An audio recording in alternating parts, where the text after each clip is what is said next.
नीति वचन अध्याय 7। हे मेरे पुत्र, मेरी बातों को माना कर और मेरी आज्ञाओं को अपने मन में रख छोड़। मेरी आज्ञा को मान, इससे तू जीवित रहेगा। और मेरी शिक्षा को अपनी आँख की पुतली जान।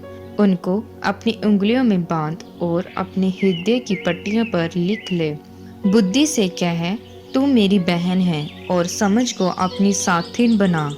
तब तू पराई स्त्री से बचेगा जो चिकनी चुपड़ी बातें बोलती है। मैंने एक दिन अपने घर की खिड़की से अर्थात अपने झरोखे से झांका। तब मैंने भोले लोगों में से एक निर्बुद्ध जवान को देखा। वह उस स्त्री के घर के कोने के पास की सड़क पर चला जाता था और उसने उसके घर का मार्ग लिया। उस समय दिन ढल गया और संध्या काल आ गया था, वरन रात का घोर अंधकार छा गया था।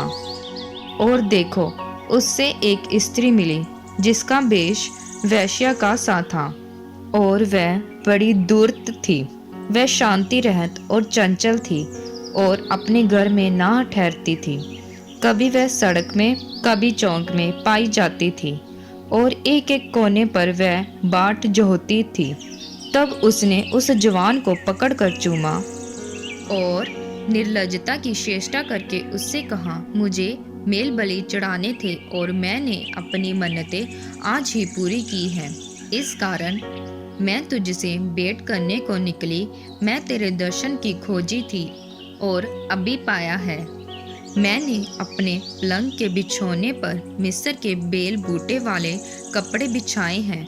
मैंने अपने बिछौने पर गंधरस, अगर और दालचीनी छिड़की है। इसलिए अब चल, हम प्रेम से भोर तक जी बहलाते रहें। हम परस्पर की प्रीति से आनंदित रहें, क्योंकि मेरा पति घर में नहीं है, वह दूर देश को चला गया है। वह चांदी की थैली ले गया है और पूर्णमासी को लौट आएगा। ऐसी बातें कह कह कर उसने उसको अपनी प्रबल माया में फंसा लिया और अपनी चिकनी चुपड़ी बातों से उसको अपने वश में कर लिया। वह तुरंत उसके पीछे हो लिया, जैसे बैल कसाई खाने को जा, जैसे बेड़ी पहने हुए कोई मूढ़ ताड़ना पाने को जाता है। अंत में उस जवान का कलेजा तीर से बेधा जाएगा। वह उस चिड़िया के समान है जो फंदे की ओर वेग से उड़े और ना जानती हो कि उसमें मेरे प्राण जाएंगे। अब हे मेरे पुत्रों, मेरी सुनो और मेरी बातों पर मन लगाओ। तेरा मन ऐसी स्त्री के मार्ग की ओर ना फिरे और उसकी डगरों में भूल कर ना जाना, क्योंकि बहुत से लोग उसके द्वारा मारे पड़े हैं।